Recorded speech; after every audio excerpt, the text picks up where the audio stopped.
Guys Ramlila देखने आ गए हैं हम लोग और ये सब हमारे भाई विरोधी हैं यहाँ सब। अरे भाई सब साथ में देख रहे हैं, सिटियाबाजी कर रहे हैं यहाँ पर, लौंडियाबाजी भी करते हैं इधर। देखने कोई नहीं आया। ये दिलीप भाई, अमन भाई और एक अजीत भाई, अजीत तमाकू हमारे कमेटी में, और सुभाष कमेटी वाले रामलीला सुभाष सट्टेबाजी कर रहे हैं यहाँ पर।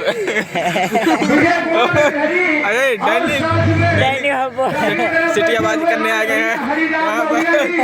अमर दीपक, हेलो दीपक तुम्हारे